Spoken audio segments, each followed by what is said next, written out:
Assalamualaikum warahmatullahi wabarakatuh. Innal hamdalillah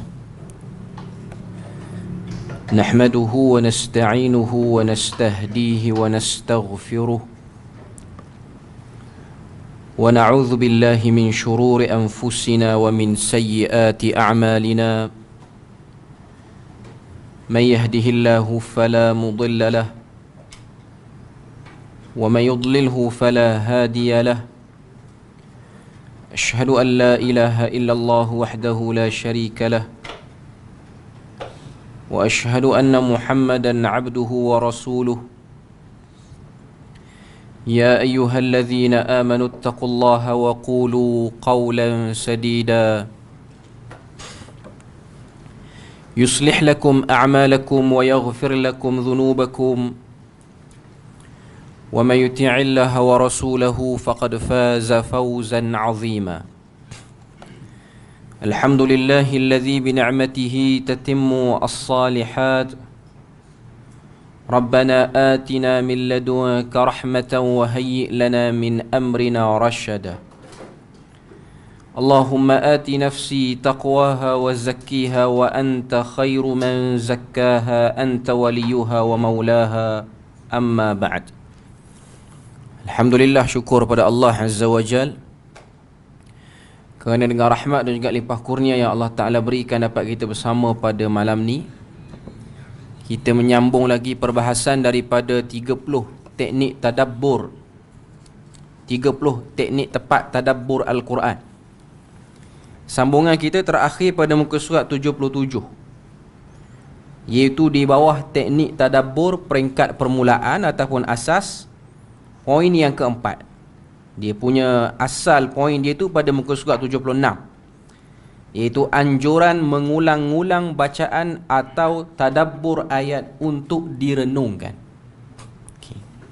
Cuma last kita berhenti pada muka surat 77 pada perenggan yang bermula Abbad bin Abdullah bin Az-Zubair radhiyallahu anhuma berkata.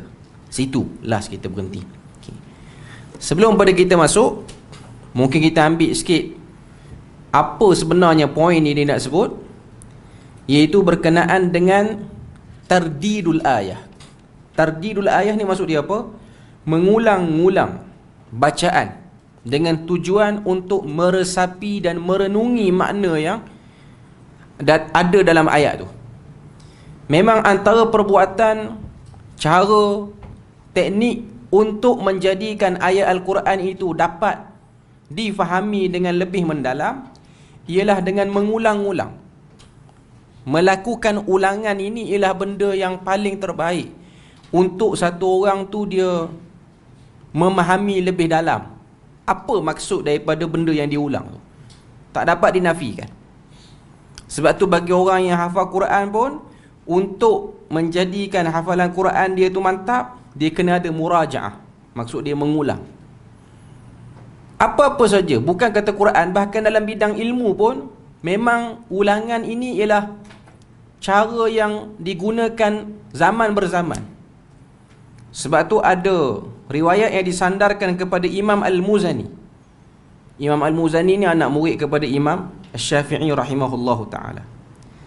Dia kata dia telah membaca kitab oleh Al-Imam Asy-Syafi'i sebanyak 500 kali ulangan dilakukan.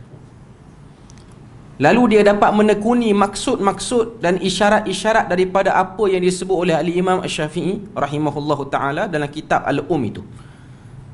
Ada sebahagian riwayat kata 50 kali, ada sebahagian riwayat kata 500 kali. Semuanya diletakkan oleh Al-Imam Az-Zahabi dalam kitab beliau Siyar Alam An-Nubala. Cuma nak katanya memang kaedah ulangan ini ialah antara kaedah yang paling terbaik. Okay. Jadi kita nak tengok sambungan dia muka surat 77 tu. Abbad bin Abdullah bin Az-Zubair radhiyallahu anhu. Abbad ni tabi'in. Abdullah bin Az-Zubair ni sahabat. Az-Zubair tu sendiri pun sahabat. Az-Zubair sini ialah Zubair bin Al-Awwam, iaitu 10 orang sahabat yang dijamin syurga. Abdullah ni ialah anak beliau yang dilahirkan sejurus selepas sampainya Nabi ke Madinah Al-Munawwarah dalam peristiwa hijrah. Maknanya antara bayi yang awal lahir ialah Zubair. Zubair ni dikandung oleh maknya Asma binti Abi Bakar, adik-beradik dengan Aisyah binti Abi Bakar, iaitu isteri Nabi. Memang waktu perjalanan hijrah tu berlaku, Asma ni mengandungkan Abdullah bin Zubair.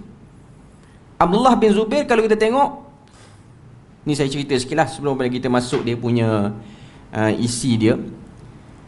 Antara kedudukan dia yang terbesar ialah dia menjadi penguasa kepada Hijaz. Hijaz ni merujuk kepada sekarang ni antara wilayah Hijaz, negara yang tanah Hijaz paling luas ialah Arab Saudi lah.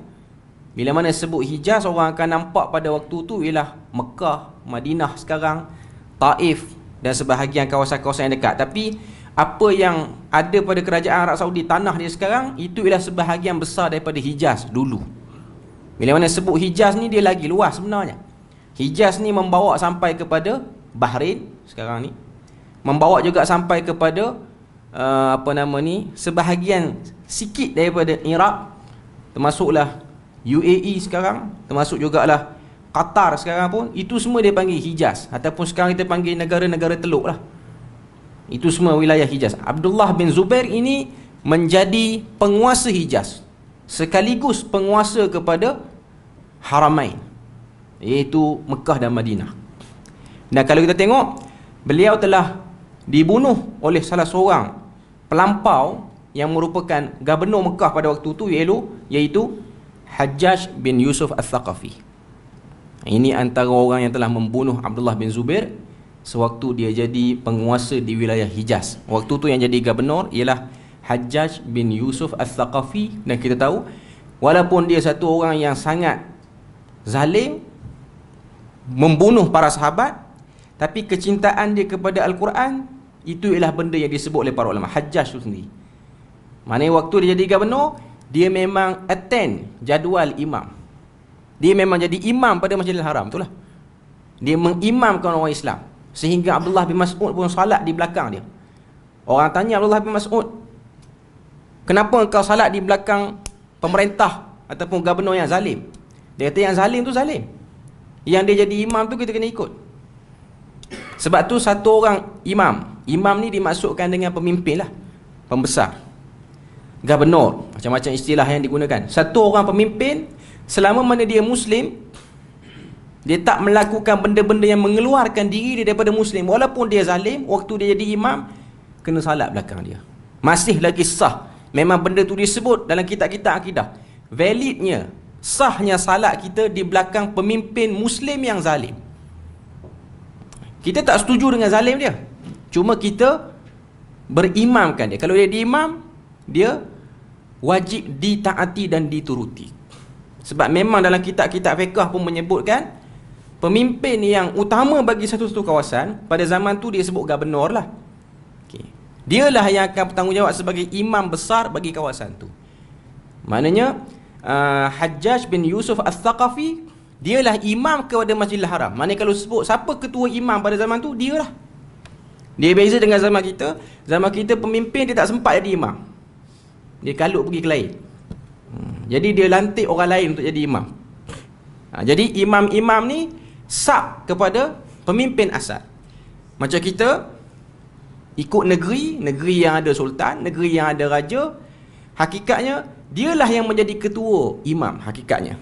Tapi sekarang dia ada satu jawatan, nama dia imam besar negeri. Okay, jadi itu ialah substitute ataupun ganti kepada jawatan yang asalnya terbeban di atas pemimpin utama. Sebab apa jadi macam tu? Sebab pengamalan yang ditunjukkan oleh Nabi, waktu Nabi jadi pemimpin Madinah, Nabi yang menjadi imam, dan imam itu tak diberikan kepada orang lain, melainkan ada urusan-urusan yang rasmi dan penting Nabi keluar, baru sab kepada Ubay bin Ka'ab, baru sab kepada Salim Maula Abi Hudzaifah. Cuma nak katanya Hajjaj bin Yusuf Al-Thaqafi, waktu pemerintahan Abdullah bin Zubair, dia satu orang yang cintakan Quran, memuliakan ahli Quran, cuma ada satu tabiat buruk, tak puas hati dengan orang, dia kalut nak bunuh orang tu. termasuklah sahabat. Dan antara yang dia bunuh ialah bos dia, iaitu Abdullah bin Zubair. Sebab Abdullah bin Zubair ni penguasa wilayah Hijaz. Mekah duduk bawah Hijaz. Maknanya dia bukan pemimpin atas sangat, dia duduk bawah je. Tapi dengan sebab dia tak puas hati dengan Abdullah bin Zubair, lalu dia pun bunuh. Sebab tu saya cerita sikit lah. Okay. Abdullah bin Zubair, anak pada Zubair bin Al-Awwam ni ada beberapa orang. Yang pertama Abdullah bin Zubair, yang ni yang sulung. Yang kedua Urwah bin Zubair, yang terkenal sebagai fuqaha Madinah pada zaman Umar bin Abdul Aziz. Urwah bin Zubair ni diangkat sebagai tokoh rujukan yang paling tertinggi. Yang ketiga ialah Mas'ud bin Zubair, Mus'ab bin Zubair, Mus'ab bin Zubair. Dan seorang lagi, mereka ni 4 orang, 3 beradik, 1 orang ni, 4 orang sekali ni berkawan rapat. Abdullah bin Zubair, Urwah bin Zubair, Mus'ab bin Zubair dengan Abdul Malik bin Marwan. 4 orang ni. Ada riwayat dalam Az-Zahabi menceritakan waktu 4 orang ni tak ada jawatan apa-apa, belum popular, belum jadi tokoh di kalangan masyarakat, mereka ni suka melepak di kawasan Mataf, tempat orang tawaf di Kaabah tu. Suka duduk kawasan tu. Sehinggalah satu hari 4 orang ni duduk sekali. Salah seorang di antara mereka ni buka topik yang agak serius sikit dalam sembang tu. Dia kata alang-alang, saya tak ingat siapa yang di kepala. Kalau tak silap yang di kepala ni lah Abdullah bin Zubair. Dia kata alang-alang kita dah duduk tepi Kaabah ni, jom kita pasang niat apa kita nak buat dalam jangka masa 10-15 tahun akan datang. Lebih kurang macam tu lah. Kita nak jadi apa? Kita nak jadi apa? Maka Abdullah bin Zubair pun beritahu keinginan dia. Keinginan dia, dia nak jadi penguasa kepada Hijaz. Macam kita sebut tadi lah, dia jadi orang besar, pemimpin di Hijaz. Adik dia Mus'ab bin Zubair, dia kata aku nak jadi penguasa di Iraq. Iraq ni merujuk kepada Kufah dan Basrah pada waktu itu. Sampai dekat Abdul Malik bin Marwan, dia kata yang kamu 2 orang ni, Abdullah bin Zubair dengan Mus'ab ni, lekeh sangat impian. Aku nak jadi Amirul Mukminin, menguasai semua wilayah orang Islam. Sebab memang kita tengok dalam sejarah, memang Abdul Malik bin Marwan ni lah salah seorang daripada khalifah. Sampailah pada anak Zubair bin Al-Awwam, iaitu Urwah bin Zubair. 3 orang yang tanya dia, apa keinginan kamu? Kata Urwah bin Zubair, barakallahu fi umuri dunyakum, semoga Allah Ta'ala merahmati pada impian kamu yang bersifat keduniaan. Aku memilih nak jadi orang alim, orang yang faham ilmu Tuhan, dan aku memberikan manfaat, dan aku dapat bahagian yang terbaik di akhirat. Tuan-tuan boleh bayang, saya nak sebut satu side yang mungkin kita boleh tengok daripada cerita ni. Sahabat dan tabi'in. Abdullah bin Zubair ni dia sahabat. Mus'ab, Abdul Malik bin Marwan, apa semua ni tabi'in, dan ujung-ujung sekali dengan Urwah bin Zubair ni, mereka ni ialah orang-orang yang sempat dengan generasi terbaik yang dididik oleh Nabi, iaitu sahabat. Okay. Tapi umumnya seorang orang muda, remaja, umur belasan nak pergi ke umur 30 ni, dia memang tinggi keinginan keduniaan. Tak dapat dinafikan benda tu. Satu orang yang muda, belum mencapai apa-apa good achievement lagi dalam hidup, dia naklah benda-benda macam tu. Tuan-tuan boleh bayang, 3 ni sebah satu tu. 3 minat dunia, seorang je minat akhirat. Itu pada zaman itu. Sekarang mungkin 20 ni sebah satu, ataupun 100 ni sebah satu, ataupun 1000 ni sebah satu mungkin. Cuma saya nak katanya, Urwah bin Zubair, dia tak buat apa-apa kritikan secara jelas. Cumanya kalau kita tengok, dia sebut perkataan tu macam sindir pun ada. Dia kata barakallahu fi umuri dunyakum, semoga Allah Ta'ala berkati keinginan keduniaan kamu. Sebab kalau kita tengok, Abdullah bin Zubair dibunuh oleh Hajjaj bin Yusuf Al-Thaqafi. Sama dengan adik dia, Mus'ab bin Zubair pun dibunuh oleh pemberontak di kawasan Iraq waktu dia nak mempertahankan penguasaan dia.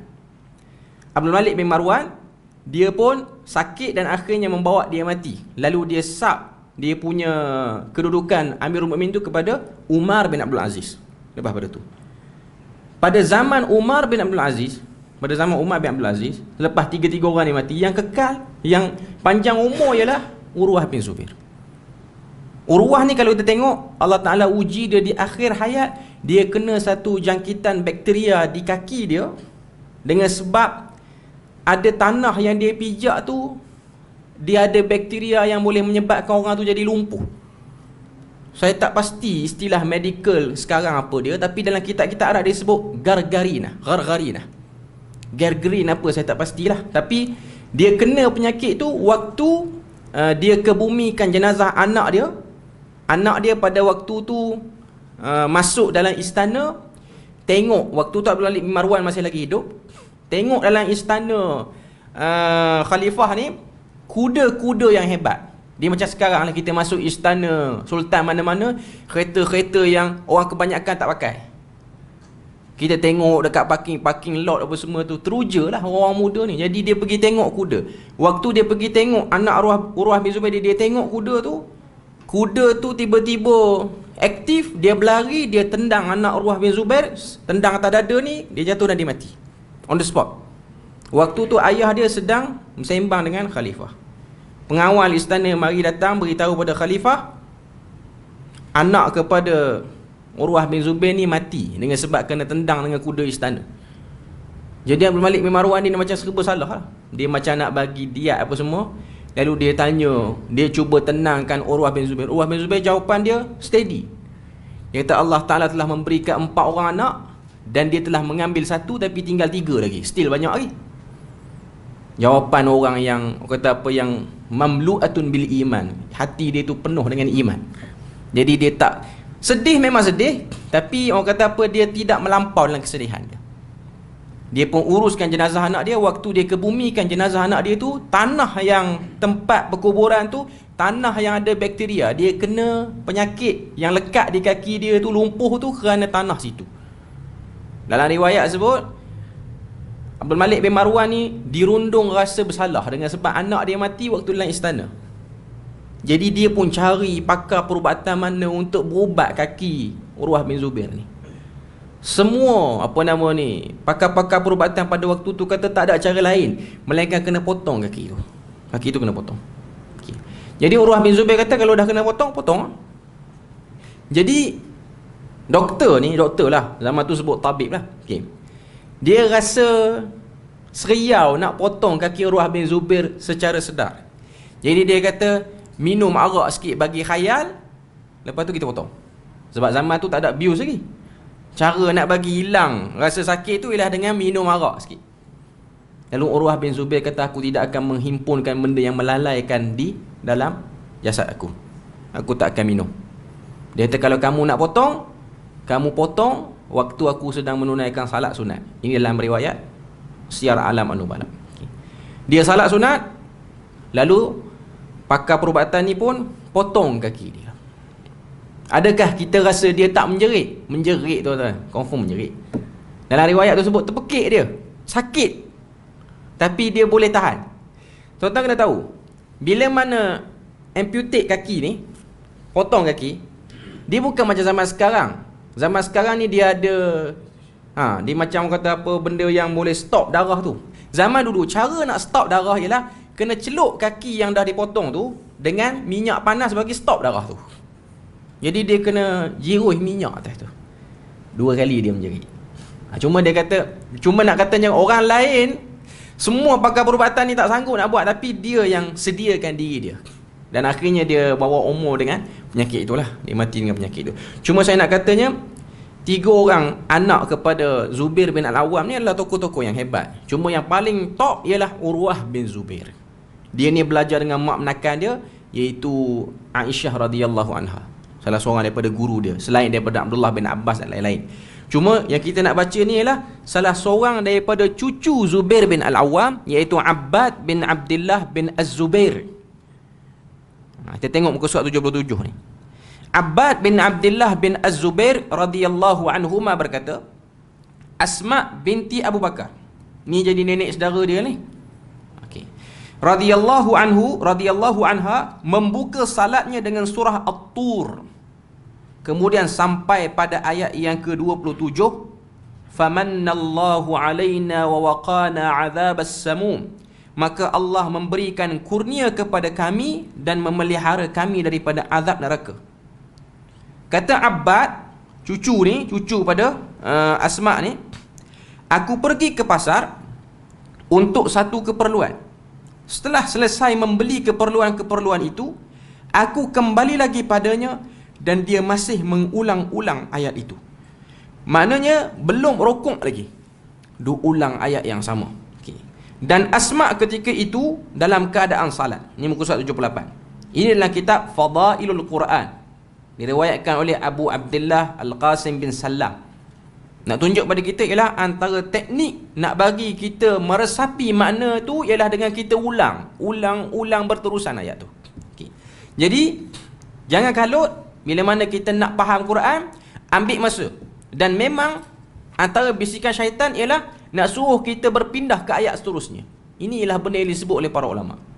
Waktu kita baca Quran, antara bisikan syaitan kepada pembaca Al-Quran dan peneliti Al-Quran ialah suruh baca ayat tu cepat-cepat dan akhir pindah kepada ayat lain. Ini antara benda yang memang realiti berlaku. Sebab tu saya ingat waktu zaman hafal Quran dulu, bila mana kita dah ingat silibus yang dia bagi ataupun ukuran kapasiti yang dia bagi, sehari ni kena hafal 2 muka ataupun 3 muka surat. Itu zaman belajar dulu. Okay.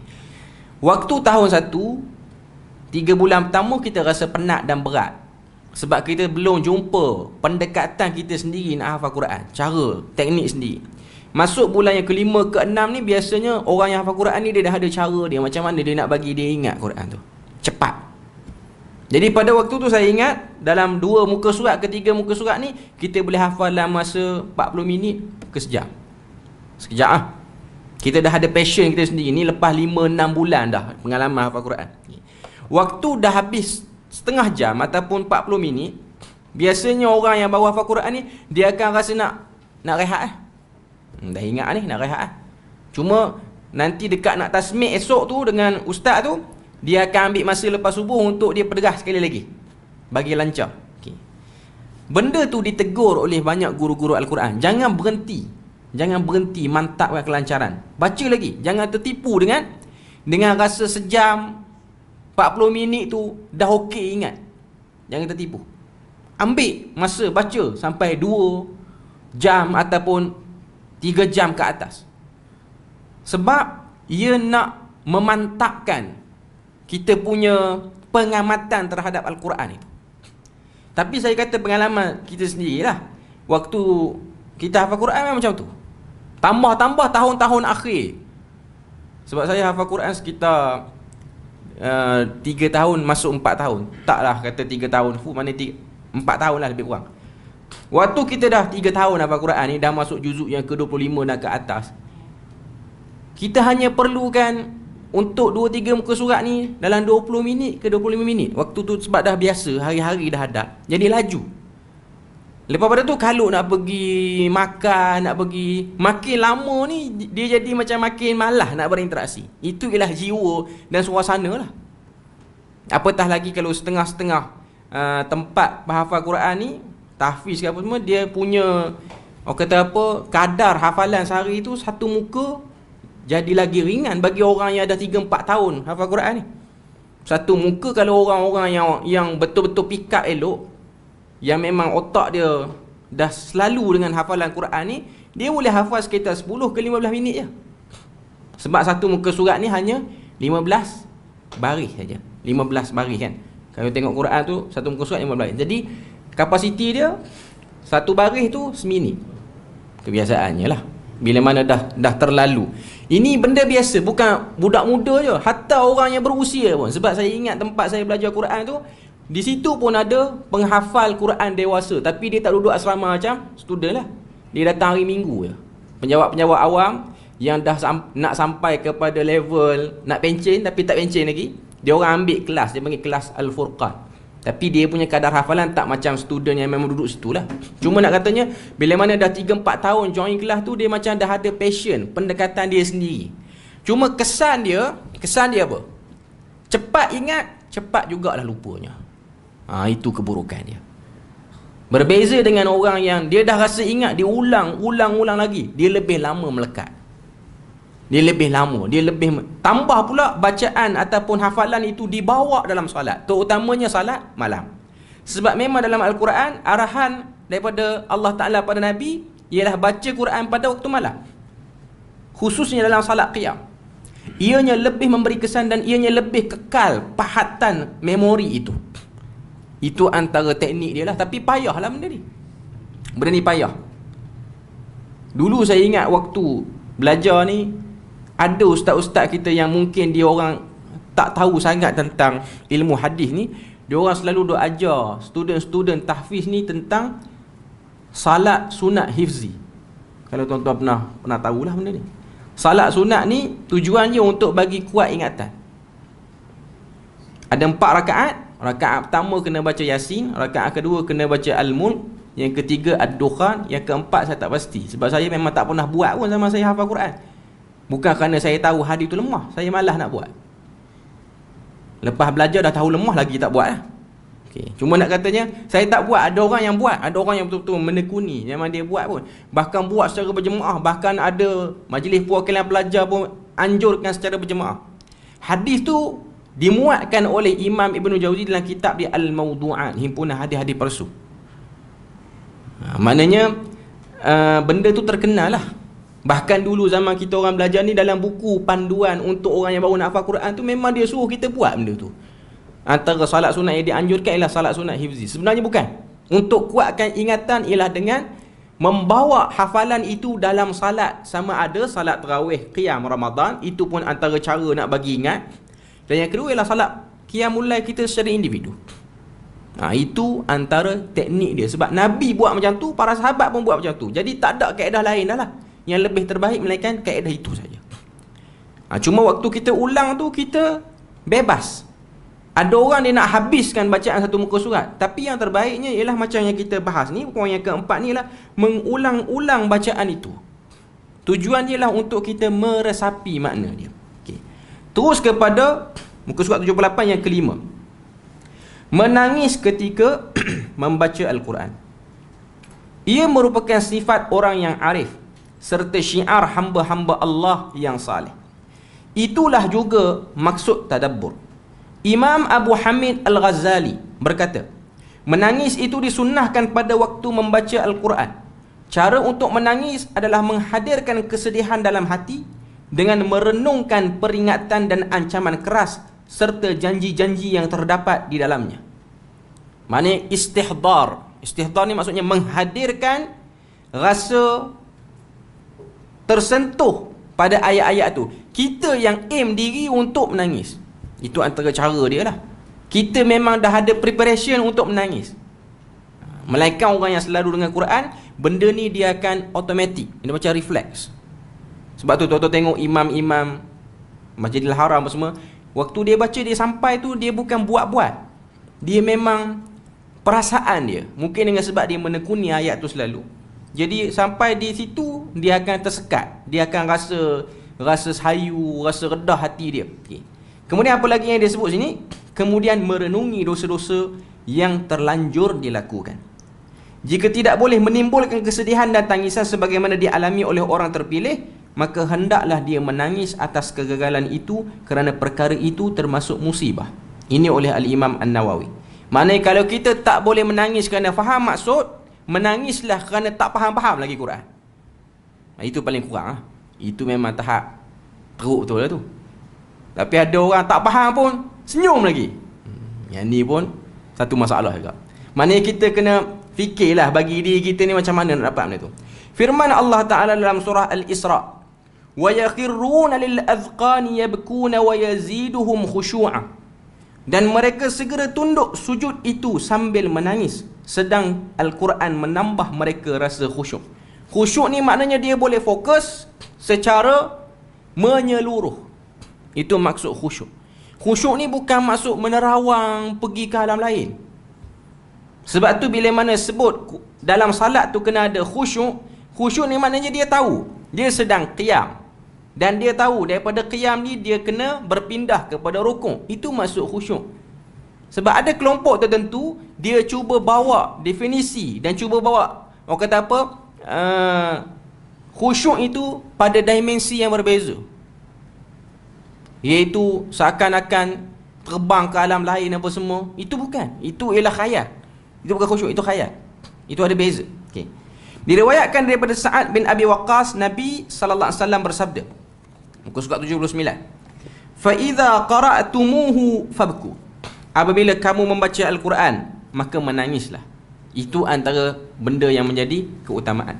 Fa illam tabku fatabakau, jika kamu tidak mampu menangis maka usahakanlah untuk berpura-pura menangis. Itu terjemahan yang paling terbaik. Sebab fatabakau tu ialah sengaja buat diri menangis. Dia terjemah situ usahakanlah supaya menangis ni, kadang-kadang tak nampak maksud sebenar ayat tu. Fatabakau ni ialah kita create untuk menangis, walaupun tangisan kita tu tak sinkronis dengan ayat tu.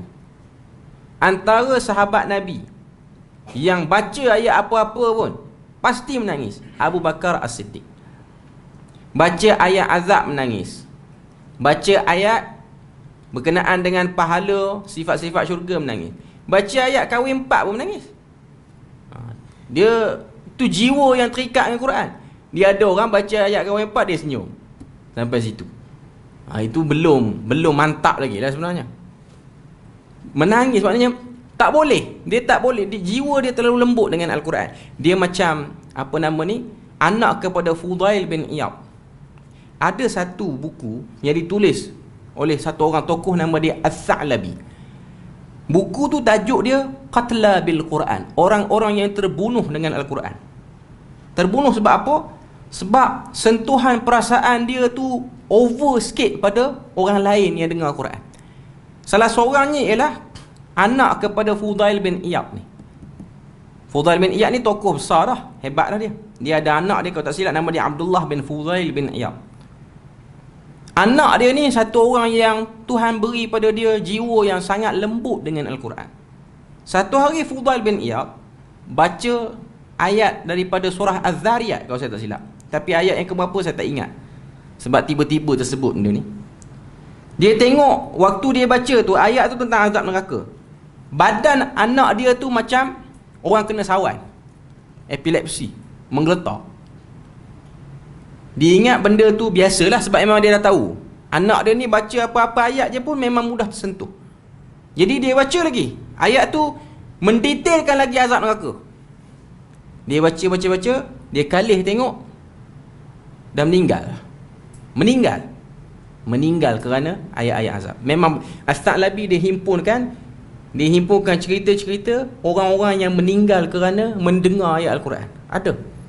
Kita zaman kita ni, kita pening. Ada orang boleh meninggal kerana dengar ayat Al-Quran. Ekstrim betul dia punya emosi dia. Memang pun bila mana jiwa ni dah terlalu terikat, dia boleh jadi sampai tahap macam tu. Sebab tu tuan-tuan jangan pelik, tuan-tuan tengok ada orang yang begitu memberikan jiwanya pada satu-satu benda, dia boleh mati kerana benda tu. Kita tengok kan, sebahagian orang yang gila main game. Ada kes orang main game sampai mati pun. Dia macam haya sangat ni, dia punya jiwa dia tu tak boleh. Sebab tu ada video-video yang orang share dekat media sosial, anak-anak yang terdedah dengan permainan game semua ni, waktu dihalang untuk main tu, dia punya meragam, dia punya protes, macam benda tu besar bagi diri dia, sehingga dia rosakkan barang dalam rumah. Itulah pembentukan jiwa. Pembentukan jiwa kerana benda tu. Dengan sebab orang dulu, orang-orang yang salafus salih ni, mereka telah mengikat diri mereka dengan Al-Quran. Jadi dia orang ni memang ekstrim dengan Al-Quran. Ekstrim dengan Al-Quran.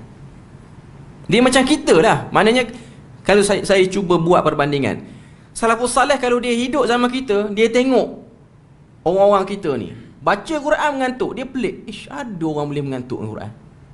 Dia pelik sebab dia orang lain. Dia orang punya jiwa lain.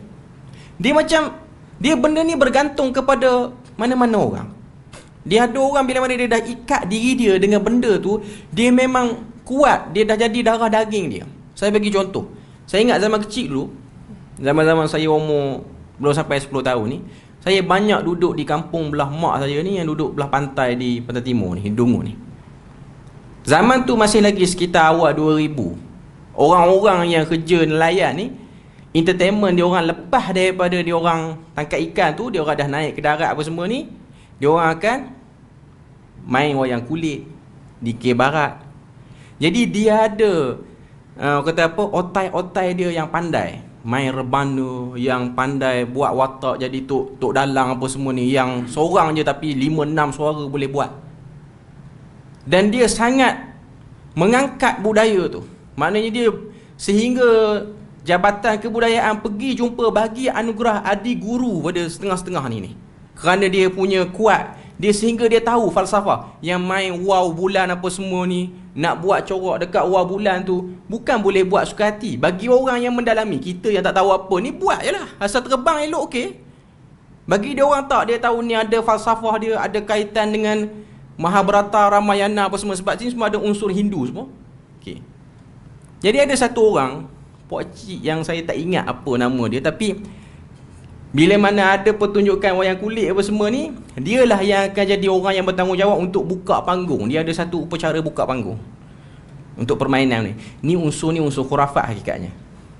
Sebab dia kena perasap dengan kemian dan ada mantra-mantra dia lah. Okay. Dia ada satu masalah, dia tak boleh dengar pukulan rebana, termasuklah pukulan rebana untuk gendang gelanggang silat ni. Dia dengar je, kaki dia jadi bergedik lain macam. Dia dengar, maknanya apa? Darah daging dia dah selari dengan benda tu.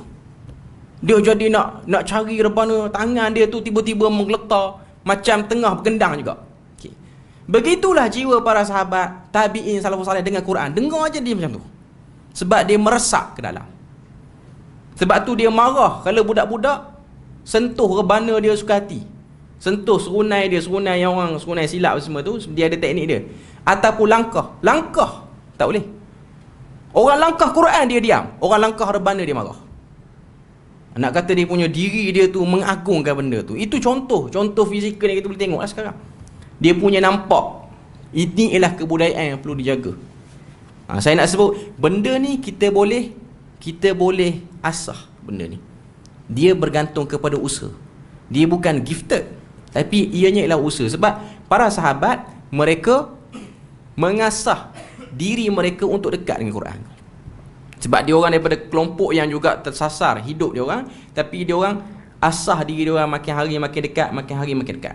Okay. Kemudian kita tengok muka 179 tadi. Diriwayatkan daripada Umar bin Al-Khattab radhiyallahu anhu bahawa dia mengimam jemaah salat subuh dan membaca surah Yusuf. Dia menangis sehingga mengalir air mata membasahi bahunya. Dalam satu riwayat yang lain dikatakan kejadian itu berlangsung dalam salat Isya. Ini yang dibawa oleh Imam An-Nawawi dalam At-Tibyan fi Adab Hamalatil Quran. Tapi kalau kita cek, kita buat cross check, ianya berlaku pada salat subuh, bukan salat Isya. Maknanya pada waktu ni Umar Al-Khattab telah menjadi Amirul Mukminin, pemimpin orang Islam yang paling tertinggi. Surah Yusuf ni panjang. Kalau kita tengok dalam mushaf, surah Yusuf ni dia berada pada juzuk yang ke-12 dan juga 13. 12. Dia nak masuk sikit 13. 200 bilangan ayat dia 111 ayat. Kalau kita buka dalam mushaf 1 2 3 4 5 6 7 8 9 10 11 12 13 muka surat. Maknanya 13 muka surat dalam Al-Quran. 13 setengah, sebab surah Yusuf tu dia dah start ambil separuh muka surat sebelum pada tu. Dibaca dalam salat subuh dalam 2 rakaat. Dalam 2 rakaat. Maknanya 111 ayat tu dibaca dalam 2 rakaat. Maknanya dia bagi 2 lah. Umar Al-Khattab bila mana baca ayat daripada surah Yusuf ni, dia memang mudah tersentuh. Dia menangis. Saya cuba andaikan 111 ayat ni ataupun surah Yusuf ni nak habis, kita mungkin akan ambil masa sekitar 40 minit, 35 ke 40 minit salat subuh tu. Kalau buat sekarang, orang akan marah pada imam tu sebab orang kalut nak pergi kerja. Tapi yang jadi imam sekarang ni ialah Amirul Mukminin. Sebab tu ada relevannya para ulama fiqh meletakkan pemimpin tertinggi jadi imam. Bila pemimpin tertinggi jadi imam, dialah ketua kepada semua ketua jabatan. Jadi lepas subuh dia boleh turun umum, tak apa hari ni masuk pejabat lambat sikit, saya jadi imam. Semua ketua jabatan boleh beri kebenaran. Tapi kalau jadi imam tu budak umur 19, orang lempang je dia. Apa hang ni buat pandai, aku kalut nak hantar anak apa semua. Itu antara relevan yang saya tengok lah. Bila mana pemimpin tertinggi, siapa nak lawan dia? Dia paling atas, Amirul Mukminin. Semua gubernur-gubernur duduk bawah dia, semua pembesar-pembesar duduk bawah dia. Termasuklah yang, sebab zaman Umar ialah zaman pemerintahan yang dah tersusun. Kita jangan ingat zaman Umar ni dia tak ada departmen, dia ada departmen. Umar lah yang memperkenalkan departmen ketenteraan, departmen ni. Selama beberapa tahun dia jadi pemerintah, dia jadi Amirul Mukminin, dia banyak memperkenalkan. Zaman dia lah ada gaji pada tentera, zaman dia lah ada allowance khusus kepada keluarga Nabi. Ini semua datang pada dia. Zaman dia lah wakaf tu dibesarkan, konsep wakaf tu dibesarkan, nak beri manfaat pada orang. Maknanya kita boleh andaikan dia ada satu central of management, pusat pengurusan, dan dia ada wakil-wakil dia. Sebab tu kau tengok setiap tahun Umar akan minta dia punya pembantu dia ataupun orang-orang yang jadi pembantu dia, saya tak ingat apa nama pembantu dia, ada riwayat sebut, untuk cek sejauh mana kita punya gubernur yang dihantar ke Syam, yang dihantar ke Bahrain, macam mana dia orang memerintah. Mesti nak kena dapat laporan. Maknanya dia tak jauh beza dengan zaman kita, cuma mungkin pejabat dia tak elok lah, dan dia punya PA tak ada lah jabat yang ada partition elok duduk dalam aircon, tak ada lah macam sekarang. Cuma saya nak katanya, bila mana dia yang jadi imam, tak ada masalah dia nak salat lama mana pun, sebab kuasa duduk di tangan dia. Sebab tu antara hikmah pemimpin, saya bukan nak suruh kerajaan Malaysia tukar rasa. Saya cuma nak beritahu relevan lagi, tak fake je. Kalau boleh buat, baguslah. Okay. Cuma nak katanya, bila mana dia selesai, sebab tu dalam hadis Nabi ni bila mana selesai jadi imam, Nabi akan kalih menghadap 180 darjah. Nabi daripada menghadap ke depan, Nabi menghadap ke belakang. Nabi tengok semua orang. Tujuannya apa? Nak tengok siapa yang tak datang. Bila mana tengok siapa tak datang, boleh buat cross check. Kenapa dia tak datang? Dia sakit ke? Kita kena pergi ziarah dia ke? Ataupun dia ponteng saja-saja, dia dah malas ke sekarang? Waktu dia tengok pada jemaah, dia ada kegerunan sebab ini pemimpin tertinggi. Pemimpin tertinggi. Maknanya kalau kita andaikan sekarang lah, saya bukan nak cakap tentang pemerintahan apa semua, cuma kita andaikan yang jadi pemimpin tu ialah sultan ataupun raja, ataupun paling-paling kurang Perdana Menteri lah. Waktu dia kalih tengok, dia tengok, okey, portfolio ni tak datang, duduk buat apa? Mengular ke dalam pejabat. Waktu dia tanya, ni menteri ni pergi mana? Orang akan rasa gerun sebab dia pemerintah tertinggi. Tapi kalau yang tanya tu imam yang dilantik, baru 3 bulan kerja, dia tanya, menteri ni pergi mana? Hang siapa? Orang katanya, slipper hang pun orang curi. Jangan nak buat pandai sini. Tapi kalau dia pemimpin teratas, dia ada haibah, kegerunan. Sebab tu Nabi bila mana datang ke Madinah, saya bukan nak sinkronis dengan sebab sekarang musim PRN ke apa, bukan. Tak ada. Saya tiba-tiba teringat je. Abdullah bin Salam ni antara pendeta Yahudi yang memerhatikan tanda-tanda kenabian pada Nabi. Dia kata waktu Nabi Muhammad sampai di Madinah, waktu tu ialah dalam fasa orang Madinah nak pilih pemimpin. Macam kita sekarang lah kot, kita kata mungkin musim pilihan raya lah. Waktu tu antara nama yang tercalon hebat yang bakal memimpin orang Madinah ialah Abdullah bin Ubay, ketua munafikin. Tu antara nama-nama yang naik, dan dia pun memang syok nak jadi pemimpin. Tapi orang Madinah telah tertarik dengan Nabi sehingga buat diplomasi dengan Nabi melalui perjanjian Aqabah pertama, Aqabah kedua, datanglah Nabi dalam peristiwa hijrah. Kebetulan kita pun nak dekat dengan masuk tahun baru ni. Sampai Nabi di Madinah, orang-orang Madinah dah sambut Nabi dengan kemuliaan, kehebatan. Nabi berucap, ni ucapan pertama, ucapan sulung Nabi, ucapan dasar Nabi yang pertama. Sebelum Nabi menjadi pemimpin dan Nabi start menguruskan kepemimpinan dia. Apa Nabi kata? Dalam ucapan dasar je 4 perkara. Saya cuba ingat sebab benda ni tiba-tiba saya tak letak dalam konten nak kuliah pun asal. Cuma saya cuba ingat pelan-pelan. Yang pertama Nabi kata afshus salam bainakum. Afshus salam bainakum. Sebarkan salam di antara kamu. Maknanya sebarkan kesejahteraan. Harmoni. Maknanya gagasan yang Nabi nak bawa ialah dasar keharmonian. Sebab perkataan assalamualaikum itu ialah kesejahteraan. Walaupun dia beza pandangan dengan kita, tapi kita tak nak menjadi orang yang tegang. Kemudian Nabi sebut salatul lail wan nasu niyam. Salat tengah malam waktu orang tengah tidur. Yang ketiga Nabi sebut wa at'imut ta'am. Kongsi makanan dengan orang. Yang keempat ada satu lagi saya tak ingat. Cuma 4 perkara Nabi sebut. 4 perkara ni tidak ada pun unsur materialistik, tidak ada. Lebih kepada diplomasi.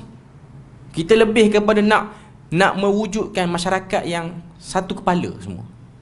Memang tak boleh nak mengimpikan zaman semua orang satu kepala. Benda tu mustahil. Pada zaman Nabi pun tak dapat. Okay. Cuma nak katanya mengurangkan jurang. Konsep yang sama telah diambil oleh Umar bin Abdul Aziz selepas daripada Abdul Malik bin Marwan meninggal dunia. Sebab tu kalau tengok antara zaman yang bukan zaman Nabi, yang kita tengok orang Islam kurang bergaduh, ialah zaman Umar bin Abdul Aziz. Umar bin Abdul Aziz telah membuat satu perdamaian yang baik dengan kelompok Khawarij, dengan kelompok Mu'tazilah pada waktu tu. Dia orang still sesat. Dia orang still kelompok yang melampau. Murji'ah, Jahmiyah, dia ada dah pada waktu tu. Tapi pada waktu tu taring dia orang tak terlalu luas sangat orang nampak. Orang tak nampak sangat. Tak nampaklah dia orang tu mencari ruang untuk provoke, tak nampak. Cuma kalau kita tengok antara benda yang besar yang kita boleh tengok daripada ucapan dasar Nabi tu, yang Abdullah bin Salam kata, waktu aku dengar Muhammad sebut macam ni, aku tahu dialah Nabi akhir zaman yang terbaik, pemimpin kepada umat ni. Sebab dalam kempen dia 4 perkara tu, nanti tuan-tuan boleh balik cari. Yang pertama, sebarkan salam. Yang kedua, salat pada waktu malam. Yang ketiga, beri makan pada orang. Yang keempat ni kena cari balik. Sebab saya sebut tiba-tiba, saya tak ingat. Okay. Cuma nak katanya, 4 benda penting ni, ucapan dasar ni, ialah benda-benda yang mustahab. Maknanya hubungan dengan akhirat lebih utama berbanding benda-benda lain. Cuma nak sebutnya ialah ini ialah bentuk-bentuk ikatan hati. Ikatan hati. Sebab tu bila mana kita bincang ataupun bercakap tentang tadabbur Al-Quran ni, benda yang paling besar untuk kita ambil dalam Quran ni ialah seperti mana yang Allah Ta'ala berikan kepada pemuda-pemuda dalam cerita Ashabul Kahfi. Sebab tu tuan-tuan kena tanda ayat ni.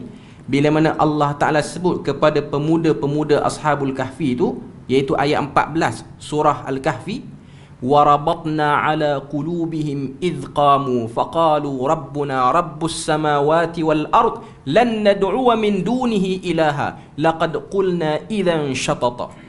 Kalau kita tengok terjemahan dia, Allah Ta'ala sebut, kami kuatkan hati mereka. Warabatna ala qulubihim, kami ikat hati mereka. Sebab tu saya ingat saya belajar dengan guru saja, kita ni baca Quran secara keseluruhan ke baca mana-mana, kita kena jelaskan objektif kita nak dapat ikatan hati.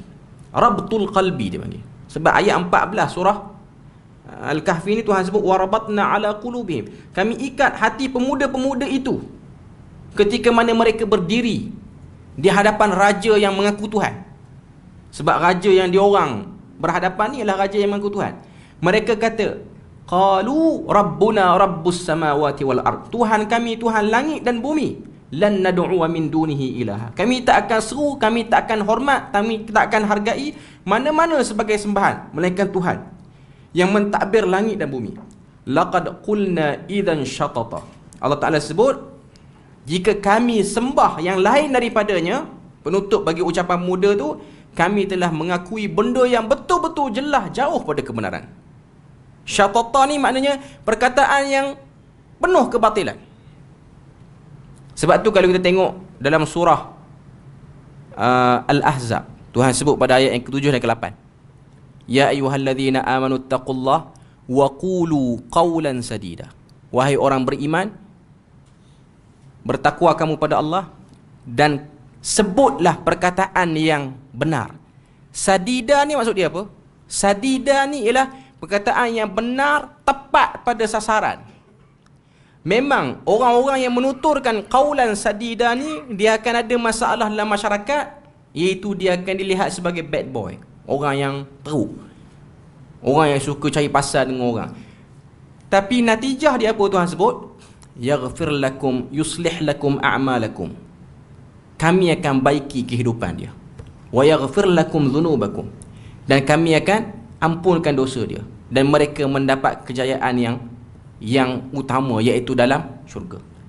Saya nak sebut sini ialah bila mana kita belajar bab teknik tadabbur Al-Quran ni, yang nak suruh menangis apa-apa semua ni, tujuan dia satu je, nak dapat ikatan hati. Sebab memang keberjayaan manusia ialah kepada benda tu. Dan kita kena ingat dalam Quran pun sebut khatamallahu ala qulubihim dalam surah Baqarah. Tuhan menutup, memeterai hati mereka-mereka yang tak nak beri perhatian pada kebenaran. Itu merujuk pada Bani Israel. Lawan pada rabatul qalbi ni ialah khatmul qalbi, hati yang ditutup. Ada orang dia ada kitab tapi hati ditutup. Bani Israel ada kitab. Ahli kitab dia orang ni ialah pembaca kitab lah. Tapi apa masalah Bani Israel ni? Makin baca kitab, makin tertutup pintu hati. Sahabat Nabi sebahagiannya wafat dalam keadaan Quran tak turun habis. Tapi sikit je ayat Quran yang kena pada dia orang sudah cukup untuk mengikat hati dia orang. Itu beza pembaca Al-Quran. Sebab tu poin pada tadabbur ni ialah menjadi penyuluh kepada hati yang terhalang daripada kebenaran. Okay. Kita ambil satu lagi poin yang ada. Keenam, menjaga keutamaan ketika melalui ayat yang mengandungi rahmat dan azab. Diutamakan agar memohon kepada Allah Azza wa Jal jika melalui ayat yang mengandungi rahmat. Jika melalui ayat yang mengandungi azab, diutamakan agar memohon perlindungan kepada Allah Azza wa Jal daripada kejahatan dan keseksaan. Maknanya kita kena kenal dan kena tahulah dari segi terjemahannya mana ayat azab, mana ayat-ayat yang orang kata apa tentang nikmat ni. Manakala apabila melalui ayat yang mengandungi tanzih, penyucian Allah Azza wa Jal, maka sucikannya dengan ucapan subhanallah atau tabarakallah, maha suci Tuhan. Sampai pada ayat-ayat yang menyebutkan tentang zat dia, maka kita pun sucikan dia. Dia macam isu sekarang lah, isu yang kalau tuan-tuan ikuti di media sosial ni ialah isu macam mana nak berinteraksi dengan ayat-ayat sifat. Ayat-ayat sifat ni ayat-ayat yang ada unsur penyerupaan Allah dengan makhluk. Tangan Allah, keberadaan dia, istiwa dia di atas arash. Kita tahu bahawasanya isu ni telah menjadi isu yang tak selesai daripada zaman awal sampai sekarang. Kurun 300 Hijrah sampai sekarang tak selesai. Maknanya nak buat macam mana dengan ayat Tuhan yang macam ni? Nak kena letak makna lain ataupun just pegang kepada makna asal perkataan itu. Kita tahu bahawasanya Imam Abu Hanifah, Imam Asy-Syafi'i, mereka, Imam Malik pun, termasuklah Imam Ahmad bin Hanbal, 4 mazhab ni mereka mengambil pendirian ayat-ayat Tuhan boleh diterjemah. Ayat mutasyabihat ni diterjemah boleh, tapi menyerupakan kaifiat dia tu dengan makhluk tak boleh. Orang yang belajar bahasa Arab dia akan tahu surah Taha, Ar-Rahmanu 'alal 'arsy istawa, Tuhan beristiwa di atas arash. Perkataan istiwa dalam bahasa Melayu dulu, bersemayam. Bersemayam ni ialah satu kedudukan satu orang pembesar pemerintah yang duduk di kursi dia yang elok. Mungkin dia duduk atas kursi ataupun dia duduk bersila ke, macam pentas ke. Biasanya orang Melayu akan nampak bersemayamnya seorang sultan raja ni, dia duduk di satu tempat yang tinggi dalam balai rung seri, itu dia panggil bersemayam. Itu bahasa kita. Okay. Tapi bila mana kita nak sebut pada Allah Azza wa Jal, kita tak boleh bayanglah kepala kita dengan bayangan itu. Itu ialah tajsim ataupun musyabbih. Inilah yang disebut sebagai kelompok yang salah tu. Pandangan para ulama yang awal sebelum daripada berlakunya isu nak takwil tak nak takwil ni, pandangan ulama yang awal, mereka terima terjemahan tapi mereka tafwid kaifiat. Ada sebahagian ustaz dia mengajar, dia kata pandangan ulama salaf mereka tafwid makna dan tafwid kaifiat. Tafwid makna salah. Pandangan ulama salaf mereka tidak tafwid makna. Mereka memberi terjemahan pada makna, tapi mereka tafwid kaifiat. Kaifiat tak sama. Bila mana sebut wa yabqa wajhu rabbik, yang kekal hanyalah wajah Tuhan. Yang kekal hanyalah wajah Tuhan. Bila mana sebut muka, pada diri manusia, muka ni ialah satu bahagian yang ada mata, hidung, itu muka manusia. Bila mana sebut pada bangunan, muka pintu, lain bentuk dia. Tapi perkongsian perkataan, dua-dua guna muka. Jadi kaifiat tu diserahkan kepada Allah Azza wa Jalla. Datang kelompok yang mutaakhir, mereka nak supaya tidak diterjemah dengan cara macam tu. Jangan cakap macam tu. Kita kena bagi satu makna yang lebih kompleks, yang lebih dinamik lagi, yang lebih kukuh, supaya orang betul-betul tidak menyamakan Tuhan dengan makhluk. Matlamatnya sama. Kelompok yang awal tadi pun tak nak supaya orang menyamakan Tuhan dengan makhluk. Matlamat yang kelompok yang mutaakhir ni pun sama. Cuma passion, pendekatan tu beza. Sebab tu saya pada isu ni, ianya ialah benda yang memang tak boleh nak cari kata sepakat tu. Cuma jangan ada usaha nak bagi tajam je. Usaha nak bagi keruh, usaha nak berpindah daripada aku nak pegang pandangan ni dan aku nak pegang pandangan ni. Itu okey lagi. Lepas pada tu dia akan pergi lebih lagi, yang pegang pandangan selain pada aku ni teruk, otak jam, yang tu dah tambah dah. Itu ialah menajamkan perbezaan. Asalnya beza okey, dia hanya biasa je. Aku nak pakai baju warna ni malam ni, yang dia ni pula nak pakai baju warna lain. Dia macam tu je beza dia, peringkat awal. Tapi bila mana ada provokasi, maka dia akan menyebabkan berlakunya bara di bawah tu. Ada mengapi-api di bawah tu. Sebab tu antara benda yang disebut dalam Hilyah Talabil Ilm, tuan-tuan boleh baca, ada terjemahan apa dalam Indonesia pun ada. Hilyah Talabil Ilm ni ditulis oleh Syekh Bakar Abu Zaid. Syekh Bakar Abu Zaid ni salah seorang tokoh di Saudi lah. Antara benda yang dia memberi pesanan kepada penuntut ilmu ni ialah jangan terjebak dengan perkara yang disebut sebagai tabuliyat. Tabuliyat ni apa benda? Tabuliyat ni ialah mari pada perkataan tabla. Tabla ni apa dia? Rebana tu. Ketuk bunyi. Okay. Ada benda-benda isu semasa, bila mana kita involve, dia akan jadi panas isu tu. Jangan menjadi orang yang mula-mula pemukul rebana tu. Asal orang tak dengar apa pun, kita pukul, bagi kuat. Akhirnya kawan belah sana pun keluar rebana dia. Akhirnya masing-masing bunyi bising tu kuat. Jadi Syekh Bakar Abu Zaid kata, jangan terlibat dengan tabuliyat. Bukan makna kata tak boleh involve langsung. Boleh involve, boleh ambil masa nak faham, tapi jangan bawa emosi. Sebab bila mana kita bawa emosi, di situlah kita telah terkena syahwat. Syahwat nak berbalas-balas ni. Syahwat. Dia bahagian pada syahwat ya. Keinginan. Okay. Cuma nak sebut pada kita bahawasanya bila mana kita sampai pada ayat-ayat yang bersifat dengan zat-zat Tuhan ni, kita kena buat tanzih, penyucian. Penyucian tu maksudnya penafian, penyerupaan Tuhan dengan makhluk. Clear?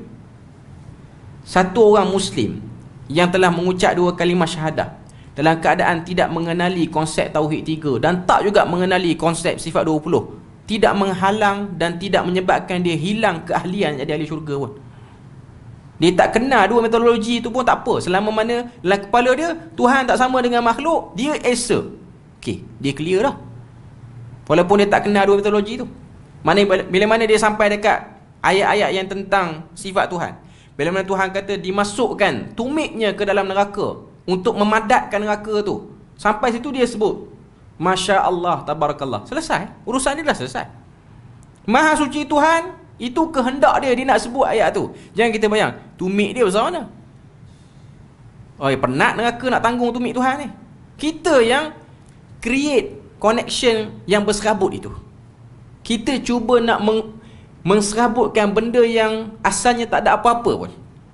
Ini antara benda. Sebab tu kalau kita nak faham benda ni, memang tak boleh nak faham. Sebab tu Nabi sebut dalam hadis riwayat Muslim, ahli neraka diazab oleh Allah Azza wa Jal. Dan ahli neraka ni Allah Ta'ala besarkan jasad dia, jisim dia, sehingga dalam hadis tu sebut gigi ahli neraka itu sebesar gunung Uhud. Giginya belum tubuh lagi. Macam mana nak bayang gigi dia sebesar ni? Tuan-tuan boleh tengok Firaun. Kita mungkin boleh bayang karakter Firaun ni taklah besar sangat. Tiba-tiba Tuhan akan besarkan dia sampai gigi dia tu sama besar dengan bukit Uhud. Sebatang gigi, bukan satu gigi yang kompleks tu. Sebatang tu besar bukit Uhud. Sebab apa? Lagi besar tubuh, lagi banyak kawasan yang akan diazab. Tujuannya ialah untuk bagi penat kawan tu. Beza dengan ahli syurga. Ahli syurga, dia punya saiz dia ialah seperti Nabi Adam sahaja, iaitu 60 hasta. 60 hasta ni bangunan 4 tingkat, 5 tingkat, lebih kurang macam tu. Kecil lah ahli syurga ni, tak besar macam ahli neraka. Tapi itu ialah konsep yang, itu makhluk, itu bukan Tuhan lagi, itu makhluk.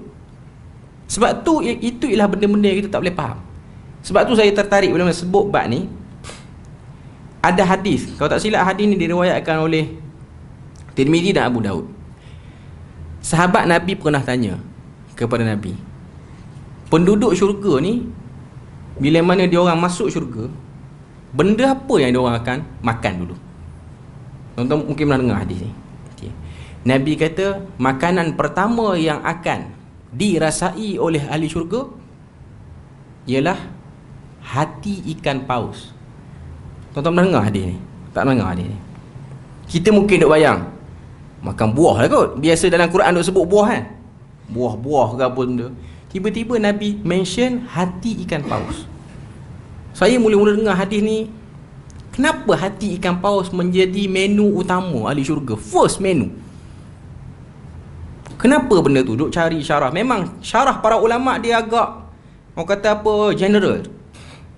Cuma yang saya tengok dalam Al-Mubarak Furi, kata tak silap, dia kata kerana makanan-makanan laut itu ialah makanan yang sangat jarang disentuh oleh para sahabat. Dia orang tak pernah dapat. Bukan macam kita sekarang. Kita sekarang rasa nak makan makanan laut, kita pun carilah. Kalau orang Perlis, kalut pergi Kuala Perlis. Tapi kalau orang Perlis yang dah pandai masuk Thailand, dia nak pergi tempat lain sikit. Sebab sana murah sikit. Saya pun dulu selalu pergi Kuala Perlis, dah pandai masuk Thailand ni, rasa macam tak apa, yang Kuala Perlis tu lain kali pergi. Nak masuk yang lain pula. Sebab yang dalam tu murah lagi, yang dalam tu bervariasi lagi. Okay. Cuma nak katanya, keinginan mushtaha al-qalb, disebutlah keinginan hati nak makan. Antara bentuk benda yang kata apa, yang besar bagi para sahabat ni ialah merasai benda tu. Itulah saya tengok pandangan yang disebut oleh para ulama, kerana makanan laut ni ialah benda yang jarang disentuh. Bahkan tak ada riwayat pun kalau kita tengok sahabat-sahabat yang pernah makan makanan laut. Pertama, Madinah ni dia tak dekat dengan laut, dia jauh. Orang yang pergi Madinah dia tahu lah dekat-dekat. Adalah sup samak ni, pasar ikan, tapi pemilihan makanan laut dia tak bervariasi macam tempat kita ni. Variety dia tu kurang. Okay. Cuma nak katanya first orang syurga masuk, dia akan makan makanan pertama ialah hati ikan paus. Sekarang ni ada ke jual dah hati ikan paus ni? Saya rasa tak pernah dengar lagi orang restoran-restoran mahal ke hotel ke buat buffet hati ikan paus ni. Benda tu pun kita tak nak fikir. Itu ialah reward kepada makhluk. Reward pada makhluk tu. Hadis tu hadis yang sahih. First dia akan dapat hati ikan paus. Maknanya benda tu pun kita tak boleh nak bayang. Kenapa benda tu disebutkan? Para ulama kebanyakannya sebut ianya ialah satu kemuliaan. Kebanyakannya sebut kemuliaan, tapi tak boleh nak keluarkan satu conclusion yang paling realistik. Apa kaitan hati ikan paus dengan idaman kepada penduduk syurga tu? Dia akan dapat kemuliaan yang tu. Okay. Cuma saya nak sebutnya, bila mana kita sampai ayat-ayat yang macam tu, kita kena banyak bertasbih pada Allah Ta'ala, menyucikan Tuhan. Kita ambil sikit lagi. Diriwayatkan daripada Huzaifah ibn al-Yaman radhiyallahu anhu, dia berkata, yaqra'u mutarassilan. Rasulullah membaca surah yang panjang dalam keadaan perlahan. Mutarassilan ni ialah panjang tapi tak kalut. Idza marra bi ayatin fiha tasbihun sabbaha. Bila mana dia masuk ayat-ayat yang mempunyai pujian, tasbih, dia akan bertasbih. Wa idza marra bi su'alin sa'ala. Bila mana dia masuk ayat-ayat yang mengarahkan untuk kita mohon sesuatu, Nabi akan memohon sesuatu. Wa idza marra bi ta'awudhin ta'awwadha. Bila mana dia masuk ayat-ayat yang bersifat memohon perlindungan, maka Nabi akan mohon perlindungan. Bawah tu kita baca bagi habis lah, untuk kita selesaikan poin yang ke-6 ni. Itulah maksud daripada haqqut tilawah yang disebutkan oleh Allah Azza wa Jalla dalam Al-Quran sebagai bentuk pujian kepada para hamba-Nya. Allah Azza wa Jalla berfirman dalam surah Al-Baqarah ayat 121, alladzina atainahumul kitaba yatlunahu haqqa tilawatihi ulaika yu'minuna bihi wa man yakfur bihi fa ulaika humul khasirun. Orang-orang yang telah kami berikan kitab kepadanya, mereka membacanya dengan bacaan yang sebenar. Mereka orang yang beriman kepadanya. Sesiapa yang ingkar kepadanya, mereka termasuk dalam kalangan orang yang rugi. Sayyidina Abdullah bin Abbas radhiyallahu anhu berkata, mereka membacanya dengan bacaan yang sebenar, maknanya adalah mereka menghalalkan apa yang dihalalkan dan mengharamkan apa yang haram, serta tidak menyelewengkannya daripada hukum yang sepatutnya. Maknanya haqq tilawah tu ialah meraihkan semua aplikasi hukum dalam hidup. Imam Mujahid ni ialah murid kepada Abdullah bin Abbas, nama dia Mujahid, berkata maksud haqqut tilawah ialah mereka mengamalkannya dengan sebenar-benarnya. Memang hakikatnya Quran ini memerlukan kepada tindakan seterusnya, iaitu mengamalkan. Jadi alhamdulillah kita selesai poin yang ke-6. Jadi kita berpada situ je kot untuk malam ni. Moga Allah Ta'ala beri rahmat dan berkat. InsyaAllah kita akan sambung pada poin yang ke-7 pada kali yang akan datang. Setakat tu saja. Subhanakallahumma wa bihamdik, asyhadu an la ilaha illa anta wa astaghfiruka wa atubu ilaik. Wassalamualaikum warahmatullahi wabarakatuh.